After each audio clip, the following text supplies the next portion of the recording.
नमस्कार नमस्कार। Welcome to the world of knowledge MRs।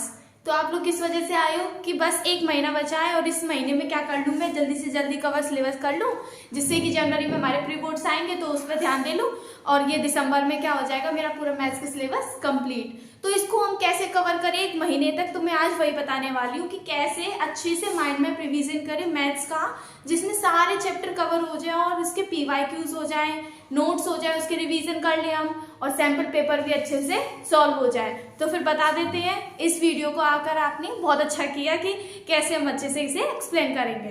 तो मेरी मानो तो पहले चैप्टर से स्टार्ट करो रिवीजन को। जैसे कि हम मान लेते हैं सबसे पहला चैप्टर है तुम लोगों का रियल नंबर्स, ठीक है।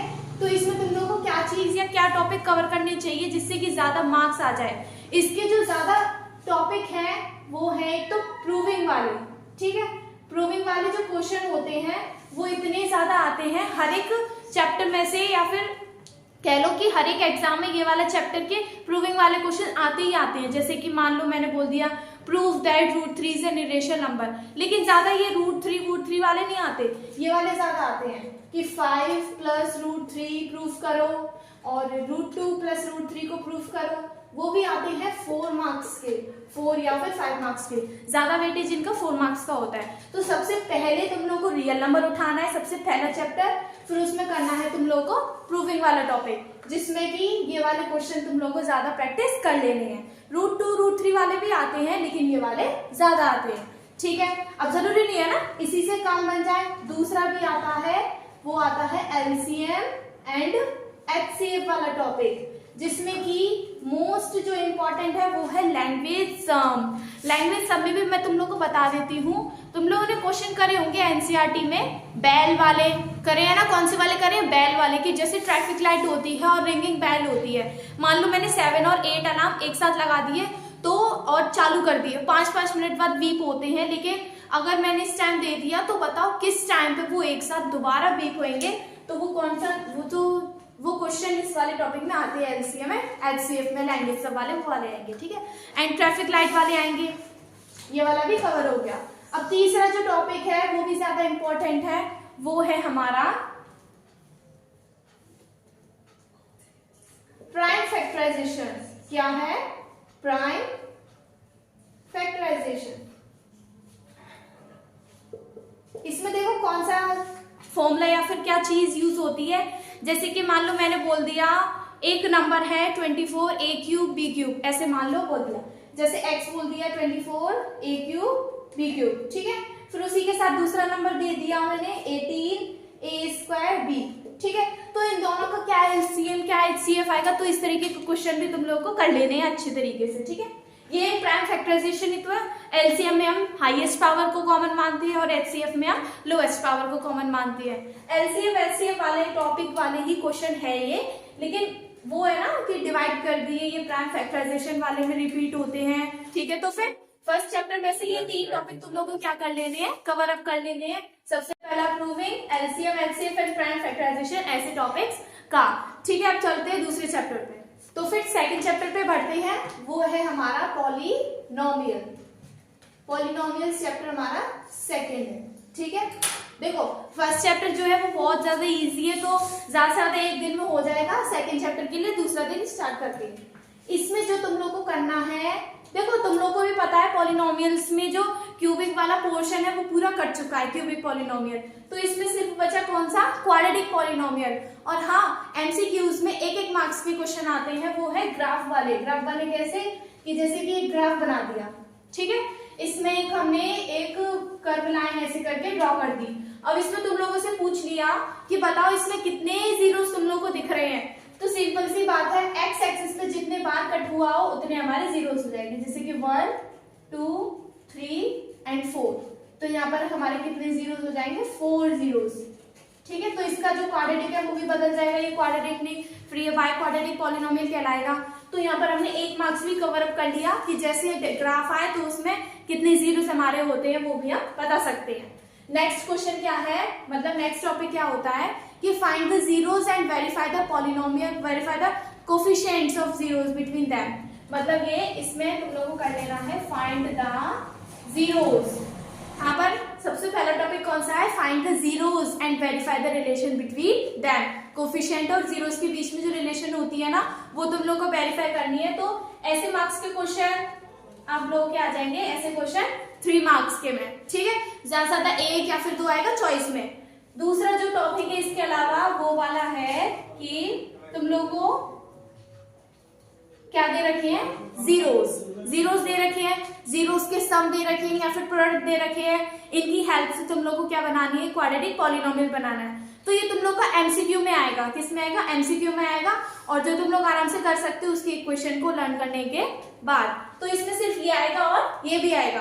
तो ये जो सेकंड चैप्टर है ना, ये तो बहुत ही ज्यादा इजी है। इसमें एक ग्राफ मार्क्स का क्वेश्चन आएगा और एक जीरोस का क्वेश्चन आएगा और फाइंड द जीरोस वाला आएगा। और एक और चीज है इसमें जो ज्यादा इंपॉर्टेंट है, वो हर साल आती रहती है, हर ईयर में आई है।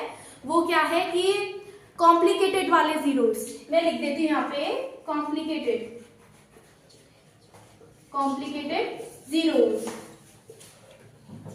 मतलब इसका एक मैं एग्जांपल बता देती हूँ। जैसे कि तुम लोगों को दे रखा होगा 1/अल्फा प्लस 1/में बीटा प्लस 2 अल्फा बीटा। कुछ इस तरीके के क्वेश्चन तो आप लोग ने प्रैक्टिस कर ही लिए होंगे, मुझे पता है, इतने अच्छे बच्चे जो है। ये आई थिंक तुम लोग आएंगे 4 या फिर 3 मार्क्स के में, ठीक है। इससे कम या इससे ज्यादा नहीं होगा, क्योंकि ऐसे क्वेश्चन जो है बहुत ज्यादा टाइम लेते हैं सॉल्व होने में। तो इस वजह से ये भी कर लेना अच्छे से। सेकंड चैप्टर का भी हमने माइंड में रिवीजन जो है कंप्लीट कर लिया है। ये राइटिंग में मत जाना, बस टॉपिक को समझना, जिन टॉपिक्स के क्वेश्चन तुम लोगों को अच्छे से लगाने हैं। थर्ड चैप्टर की ओर बढ़ते हैं। ओके, तो फिर थर्ड टॉपिक पे या फिर थर्ड चैप्टर पे आगे बढ़ते हैं। थर्ड चैप्टर कौन सा है मुझे बताओ जल्दी बताओ। Linear equation. कौन सा है, लीनियर इक्वेशन इन 2 वेरिएबल्स। तो वो तो आप लोगों को पता ही है। लीनियर इक्वेशन में सबसे पहला क्वेश्चन और मोस्ट इंटरेस्टिंग कह लो उस टॉपिक को या फिर उस क्वेश्चन को, अलजेब्रा और ग्राफिकली। अब तुम लोगों को पता चल गया होगा मैं किसकी बात कर रही हूँ भाई, बताओ। Solve the equations algebraically and graphically. तो इस तरीके के देखो, ज्यादा बार रिपीट होता है ग्राफिकली, क्योंकि इसमें क्या है, एक बार में 4 मार्क्स क्लियर हो जाते हैं। ग्राफ बना दो और इसको सॉल्व कर लो। तो इसीलिए वो लोग क्या करते हैं, ग्राफिकली वाला क्वेश्चन ज्यादा बार देते हैं एज कम्पेयर टू अलजेब्रा। तुम लोग खुद ही देखना, इसका वेटेज ज्यादा होगा, इसका कम होगा, मतलब ये ज्यादा बार रिपीट हो और ये कम बार। लेकिन प्रैक्टिस तो दोनों की करनी है, क्योंकि पता नहीं है ना आपकी बार कौन सा वाला रिपीट हो जाए। क्या पता ये रिपीट हो जाए और करके आप ये गए थे। तो इसीलिए मैं बता रही हूँ ये दोनों तुम लोग को अच्छे से कर लेने हैं। इसमें सिर्फ ये दोनों ही है, बाकी दूसरा जो टॉपिक है वो है हमारा लैंग्वेज सम, ठीक है। मैं वो टॉपिक बता रही हूँ जिनमें से ज्यादा बार क्वेश्चन रिपीट हुए, मतलब उन टॉपिक्स को तुम लोग को इस 1 महीने में क्लियर कर लेना है अच्छे से। इन टॉपिक्स के 5-5 क्वेश्चन या फिर 3-3 क्वेश्चन भी अगर करके चलोगे ना तो आराम से क्लियर हो जाएंगे, ठीक है। लैंग्वेज सम में टाइप है भाई, बहुत सारे टाइप है, तो उसका मैं बता दे रही हूँ। वो कौन सा है, एक नंबर्स वाला है। कौन सा, नंबर्स, एज एंड स्ट्रीम, ठीक है। सिर्फ यही वाले 3 जो टॉपिक है ये ज्यादा बार रिपीट हुए हैं, इनके अलावा कोई नहीं आया। जैसे नंबर्स में होता है ना, the sum of 2 numbers is this and difference between this find the numbers, ऐसे बोल दिया। या फिर if the 2 digit number is and the reverse of that number, age, stream and distance और टाइम वाले क्वेश्चन। ये डिस्टेंस टाइम अलग नहीं, ये एक ही साथ में आता है, ठीक है। पूछ लेते हैं ना कि इतनी डिस्टेंस कवर करिए या फिर इतनी स्पीड करिए तो कितने टाइम में हुई होगी। तो सेम ऐसे ये चारों टॉपिक है हमारे किसके, लैंग्वेज सम के, जो तुम लोग को अच्छे से कर लेने हैं। अब इसमें लीनियर इक्वेशन में इन दोनों के अलावा कोई और भी ज्यादा बार रिपीट नहीं हुआ है, सिर्फ यही ज्यादा रिपीट हुए हैं। 4th वाले टॉपिक पे आगे बढ़ते हैं। अब बढ़ते हैं 4th चैप्टर पे। लीनियर इक्वेशन के बाद जो 4th चैप्टर है वो है हमारा क्वाड्रेटिक इक्वेशन, ठीक है। क्वाड्रेटिक इक्वेशन, इसमें से सबसे पहला तो वही है श्रीधराचार्य रूल, ठीक है। श्रीधराचार्य रूल के क्वेश्चंस आते हैं। नेक्स्ट आ जाता है हमारा nature of roots. Nature of roots में तुम लोगों को पता है ना कौन से होते हैं, डिस्क्रिमिनेंट, डिस्क्रिमिनेंट होता है जिसमें हमारा डी कभी बड़ा होता है 0 से, कभी डी इक्वल होता है 0 के और कभी डी छोटा होता है 0 के। ये वाला तो हमारा एग्जिस्ट करता ही नहीं है इन दोनों को छोड़ के। तो इसके भी क्वेश्चन आएंगे और इसके भी आएंगे। और हाँ, इसके क्वेश्चन देने के बाद ये भी पूछेगा कि फाइंड द वैल्यू ऑफ के, होते हैं ना फाइंड द वैल्यू ऑफ के वाले, की अगर हमारे नेचर ऑफ रूट्स दे रखे हैं इमेजिनरी या फिर इक्वल रूट्स हैं या फिर डिस्टिंक्ट रूट्स हैं तो हमारी के की वैल्यू फाइंड करो। तो ऐसे क्वेश्चंस आएंगे किसमें, नेचर ऑफ रूट्स में। ये भी बोल देगा कि ये हमारी इक्वेशन दे रखी है क्वाड्रेटिक और इसके नेचर ऑफ रूट्स निकालो कि इसमें जो डिस्क्रिमिनेंट है वो बराबर रहेगा या फिर जो रूट होते हैं हमारे कैसे आएंगे, रियल आएंगे कि अनइक्वल आएंगे कि इमेजिनरी आएंगे। ठीक है, तीसरा भी आता है इसमें लैंग्वेज सम। क्या आता है, लैंग्वेज सम। देखो अगर लीनियर इक्वेशन की लैंग्वेज सम आएंगे तो दोनों ही लीनियर इक्वेशन की होंगे। दोनों मतलब क्या, और के ऊपर भी लीनियर इक्वेशन और के नीचे भी लीनियर इक्वेशन। ठीक है, और लैंग्वेज सम अगर क्वाड्रेटिक के आएंगे तो क्वाड्रेटिक के ऊपर और क्वाड्रेटिक के ही हमारे आएंगे नीचे आएंगे। ठीक है, मतलब और के ऊपर भी क्वाड्रेटिक और के नीचे भी क्वाड्रेटिक। तो तुम लोग को क्या मतलब मेरा कहने का ये सेंस है कि दोनों की ही प्रैक्टिस करनी है। पता नहीं है ना, मान लो लीनियर इक्वेशन तुम लोगों ने कर लिया और ये सोचा कि लीनियर इक्वेशन और क्वाड्रेटिक इक्वेशन में से चॉइस आएगी तो फंस जाओगे। दोनों ही लीनियर इक्वेशन की आएंगे और दोनों ही क्वाड्रेटिक के आएंगे। तो ज्यादा बार रिपीट ये हुआ है इसको छोड़ के, लेकिन ये नहीं है कि इसी को प्रैक्टिस करनी है, इसकी भी प्रैक्टिस करनी है। क्वाड्रेटिक इक्वेशन के भी वही टॉपिक है, age, stream, distance and time and numbers. Okay, यहाँ पर इतना कंप्लीट हो गया क्वाड्रेटिक इक्वेशन के ये वाले टॉपिक्स हैं। सबसे फर्स्ट टॉपिक जो है, जो ज्यादातर एमसीक्यू में आया है, वो है फाइंड द रूट्स। मतलब ये कि फैक्टराइजेशन वाला जो टॉपिक है, फैक्टराइजेशन जो सबसे इजीएस्ट वाला टॉपिक है वो इसमें आएगा, जो 1 मार्क्स में कवर हो जाएगा। ठीक है, बाकी ये सब 2-3 मार्क्स के हैं। 5th चैप्टर पे आगे बढ़ते हैं।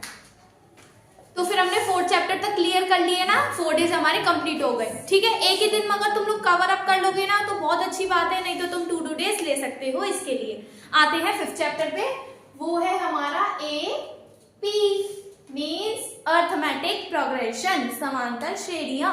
लेकिन इसमें क्या करना है, इसके तो बहुत इजी टॉपिक आते हैं। देखो सबसे पहला जो आता है वो तो एमसीक्यू में बता रही हूँ।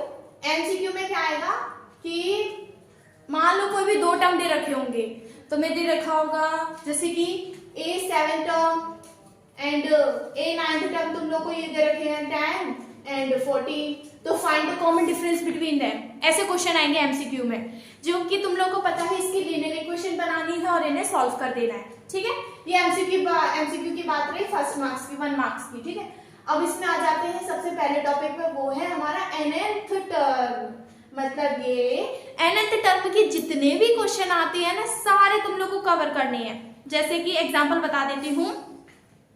सबसे पहला तो वही हो गया कि find the AP, if first term is this and common difference is this, find the AP. ये तो हमारा चलो 1 मार्क्स में क्लियर हो गया।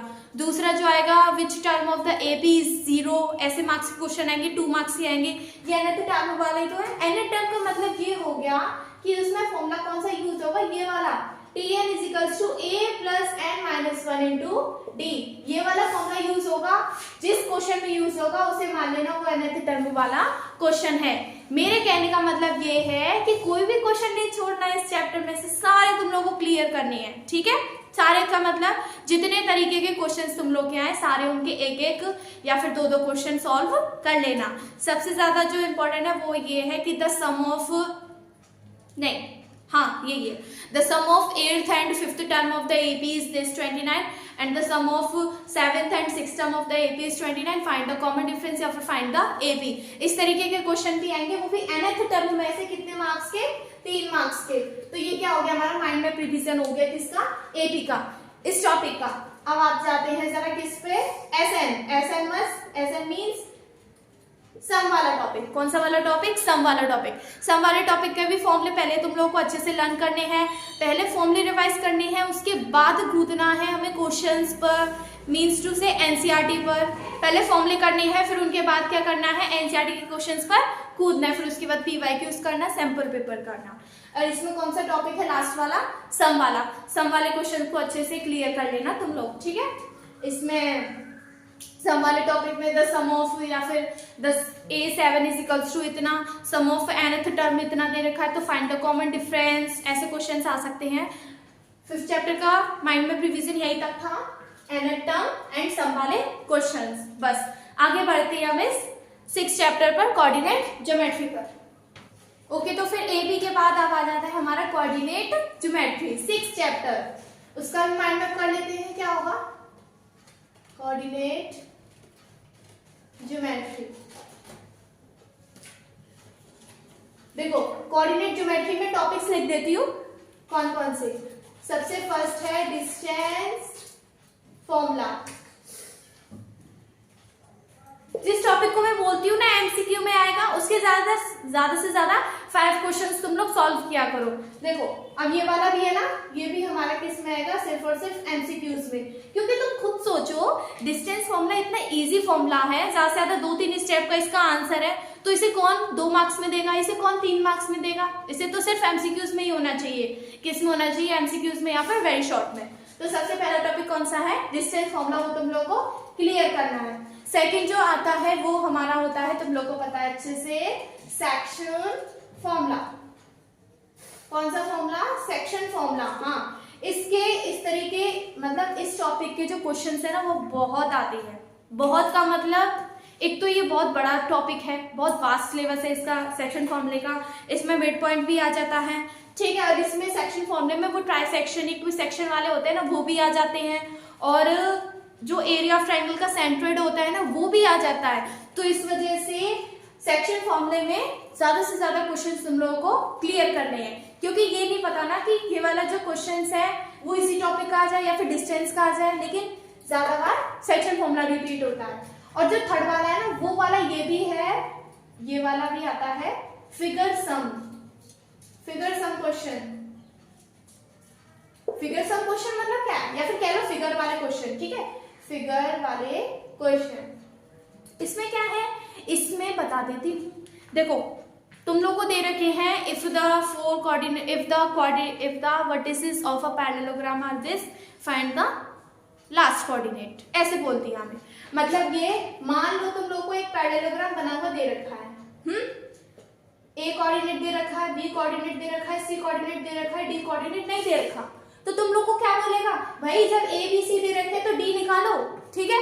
तो यही है हमारे फिगर वाले क्वेश्चन। चारों कोऑर्डिनेट तुम लोगों को दे रखे हैं, तुम लोगों से पूछे कि बताओ ये कौन सा क्वाड्रिलेटरल बनना है, ये स्क्वायर बन रहा है या पैरेललोग्राम बन रहा है या फिर रोम्बस बन रहा है या फिर रेक्टेंगल बन रहा है। और एक और बात और बोल सकती है कि ये 3 कोऑर्डिनेट दे रखे, तो बताओ ये कौन सा वाला ट्रायंगल बन रहा है। तो जो कोऑर्डिनेट ज्योमेट्री है ना ये वैसे भी बहुत ज्यादा इजी सिलेबस है या फिर इजी टॉपिक है, इसको तो तुम लोग अच्छे से कर सकते हो। अगर एक अच्छे से आता है या फिर इन सब की तुम लोग को प्रॉपर्टीज पता है तो ऐसे क्वेश्चन बहुत अच्छे से सॉल्व हो जाते हैं। बस तुम लोग को डिस्टेंस फॉर्मूला ही तो यूज करना है, डिस्टेंस फॉर्मूला यूज करना है and second one mid point formula use करना है, उसके बाद तो हमारा ये कंप्लीट हो जाता है। और लास्ट में बचती है लैंग्वेज। लैंग्वेज लिखना बहुत ज्यादा इंपॉर्टेंट है। मैंने तुम लोग को पहले भी बताया है कि रिलेटेड वैल्यूज लिखना सीखो। रिलेटेड वैल्यूज लिखा करो कि हमारे ए कोऑर्डिनेट, बी कोऑर्डिनेट, सी कोऑर्डिनेट ये चीजें दे रखी हैं। अब वो कोऑर्डिनेट के बाद आ जाता है हमारा चैप्टर ट्रायंगल। ट्रायंगल पे चलते हैं। 6 चैप्टर के बाद अब चलते हैं 7 चैप्टर, जो कि कौन सा है तुम लोगों का, ट्रायंगल्स। कौन सा है, ट्रायंगल। देखो तुम लोग को बता देती हूँ, या फिर मुझे ऐसा फील होता है कि ट्रायंगल और सर्कल चैप्टर जो है वो बहुत ही ज्यादा बोरिंग है। मुझे भी उस टाइम पे लगता था क्लास 10th में कि इतना बोरिंग चैप्टर क्यों आ जाते हैं ये ट्रायंगल और ये सर्कल। लेकिन क्या करें भाई, पढ़ना तो पड़ता है। क्लास 10th बना दी है, मैथ में ये टॉपिक इंसर्ट कर दिए हैं, तो इस वजह से ट्रायंगल और सर्कल पढ़ने पड़ेंगे। लेकिन ट्रायंगल में क्या, मेरी मानो तो इन टॉपिक्स को लास्ट में पढ़ दो, ठीक है।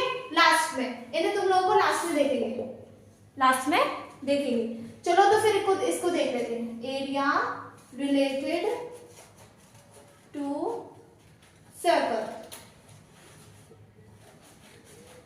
एरिया रिलेटेड टू सर्कल, इसमें क्या है, इसमें तुम लोगों को पढ़ने हैं sector, segment and length of an arc. कौन से हैं, sector, segment and length of an arc. सुनो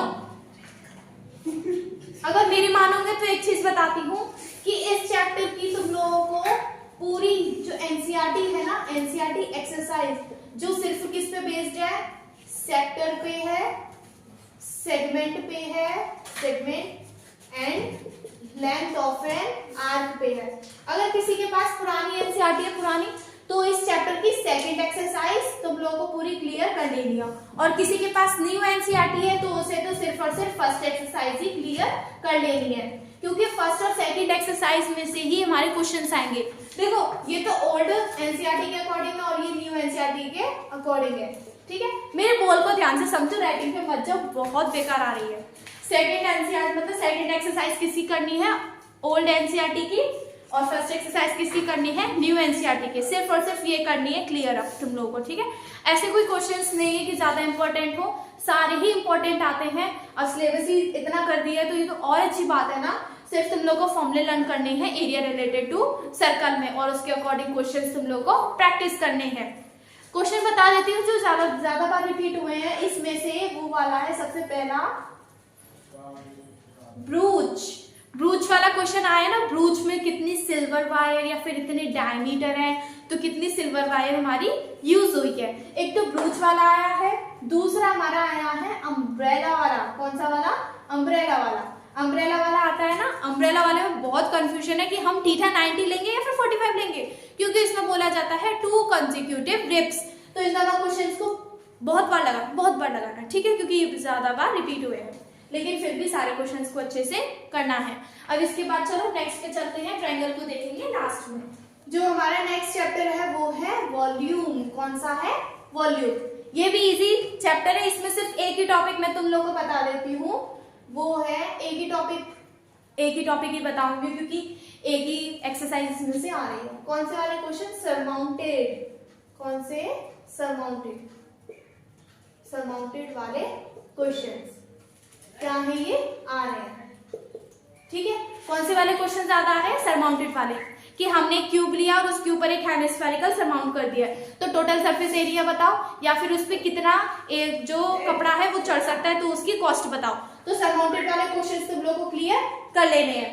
अब वॉल्यूम के बाद एक लास्ट चैप्टर जो बचता है वो है हमारा स्टैटिस्टिक्स। स्टैटिस्टिक्स हमारी यूनिट है ना,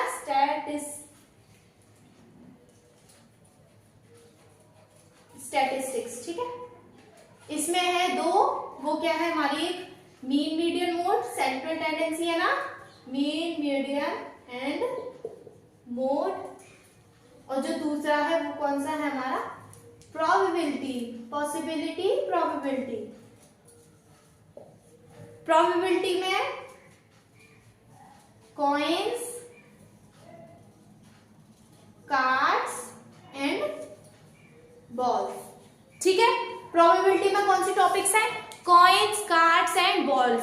बॉल्स वाले तो इजी है ना, इतनी बॉल्स हमने व्हाइट की डाली, इतनी हमने रेड की डाली, तो बताओ नाइदर रेड नाइदर ब्लैक वाली आने की प्रोबेबिलिटी, तो ये वाले क्वेश्चंस आ जाएंगे। कॉइन्स वाले कैसे, 3 coins are tossed, 2 coins are tossed, what is the probability, at least and at most वाला कॉन्सेप्ट, ये भी बहुत अच्छे से रिवाइज कर लेना। And second one is card, ये जैसे 5 क्वींस वाला क्वेश्चन होता है ना, 5 क्वींस, और प्रोबेबिलिटी में से आई थिंक ज्यादातर केस बेस्ड क्वेश्चंस आते हैं कि हमने 5 क्वींस या फिर 4 क्वींस निकाल दी हैं, तो इसमें से रेड कार्ड आने की, फेस कार्ड आने की प्रोबेबिलिटी बताओ, तो ये टॉपिक इसमें से कवर कर लेना, ओके। और इसमें से क्या है, मीन मीडियन मोड में से तीनों का एक एक क्वेश्चन आ सकता है। और हाँ, इस पे ध्यान देना कि मीन का जिस प्रोसेस से बोला है, जिस मेथड से बोला है, उसी से तुम लोगों को सॉल्व करना है। अगर बोला है सिर्फ कि फाइंड द मीन, तो तुम लोग अपने अनुसार कोई सा भी मेथड ले सकते हो। बाकी इन तीनों में से वो भी क्वेश्चन ज्यादा आएगा जिसमें फ्रीक्वेंसी मिसिंग होती है, मिसिंग फ्रीक्वेंसी वाले क्वेश्चन भी क्लियर कर लेना। अब जो 2 टॉपिक हमने छोड़े थे लास्ट के, वो अभी कवर कर लेते, फिर उसके बाद हमारा माइंड मैप रिवीजन खत्म। ट्राइंगल एंड सर्कल्स, सबसे जो एकदम घसर मचाने वाला टॉपिक कौन सा है, ट्राइंगल एंड सर्कल वाला है। तो ट्राइंगल में से क्वेश्चन आएंगे सिर्फ और सिर्फ बीपीटी थ्योरम।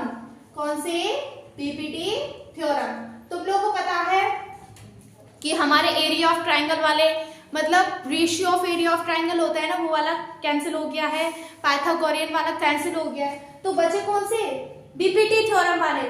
और दूसरे ये भी आ सकते हैं कि एरिया का रेशियो दूसरे ट्राइंगल के साथ और उसकी एक साइड का रेशियो होते हैं ना, साइड के रेशियो वाले क्वेश्चंस, वो वाले क्वेश्चंस भी इसमें आ सकते हैं। ट्राइंगल में बीपीटी थ्योरम वाले क्वेश्चंस पूरे कर लेना, ठीक है। अब सर्कल में जो मोस्ट इंपॉर्टेंट है वो है टेंजेंट। कौन से वाले, tangent. Tangent perpendicular to radius वाले क्वेश्चंस है ना, वो करने हैं। और हाँ, आई थिंक होता है ऐसा, टेंजेंट की जो दो थ्योरम है ना, एक तो tangent is perpendicular to radius, और एक दो एक्सटर्नल पॉइंट से जो दो टेंजेंट डाली जाती है वो दोनों कैसी रहती हैं, इक्वल। तो ये वाली जो थ्योरम है ये सॉल्व करने के लिए आएंगी, लेकिन किसके फॉर्म में आएंगे, क्वेश्चंस के फॉर्म में आएंगे। और ये छोटी छोटी सी थ्योरम है, तो ज्यादा से ज्यादा कितने मार्क्स की आएंगी, गैस करो, 3 मार्क्स की आएंगी, ठीक है। तो इसमें ये जो थ्योरम है वो कर लेना है सबसे पहले तो, थ्योरम्स, एंड उनसे रिलेटेड क्या करने हैं तुम लोगों को, क्वेश्चंस करने हैं। क्या करने हैं उनसे रिलेटेड, क्वेश्चंस, थ्योरम से रिलेटेड क्वेश्चंस को। इन टॉपिक को ज्यादा प्रायोरिटी मत देना या फिर दे देना, क्योंकि बहुत ज्यादा वैसे टॉपिक है ये, लोग मतलब समझ जाओ कि कैसे टॉपिक है ये। इतनी ज्यादा एक तो पैदा कर देते हैं कि कैसे करेंगे इसे, और ये बीपीटी का है, ये सर्कल का है, area of related to circle फिर इसमें मिल जाता है कि इसमें कॉर्ड वगैरह, ये समझ जाओ। इन दोनों टॉपिक को एकदम लास्ट में कर लेना, ठीक है। स्टार्टिंग वाले जो टॉपिक मैंने तुम लोग को बताया वो अच्छे से क्लियर कर लेना, और जो क्वेश्चंस बताए हैं वो भी अच्छे से कर लेना।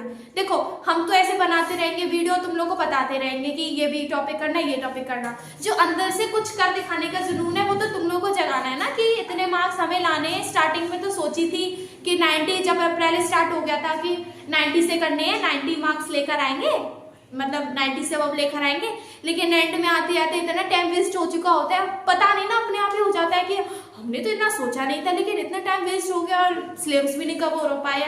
तो कोई बात नहीं ना, अब तो बुद्धि आ गई ना, 1 महीने में इसे 4 डालो, अच्छे से मैथ को क्लियर कर दो, ठीक है। और सब्जेक्ट्स पे भी ध्यान दो, क्योंकि सारे सब्जेक्ट्स भी मेजर सब्जेक्ट है, उन्हीं से तो मार्क्स आएंगे।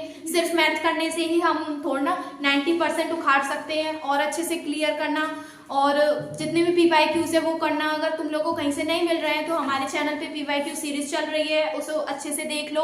और शीट्स जो होती है ना क्वेश्चंस की, मोस्ट रिपीटेड क्वेश्चंस होते हैं या फिर मोस्ट वांटेड क्वेश्चंस होते हैं, वो हमारे टेलीग्राम चैनल पर अवेलेबल है। अच्छे से आओ और 1 महीने एकदम मेहनत करो, लगन से 4 डालो एग्जाम को, बोर्ड तक अच्छी सी प्रिपरेशन करो। Thank you.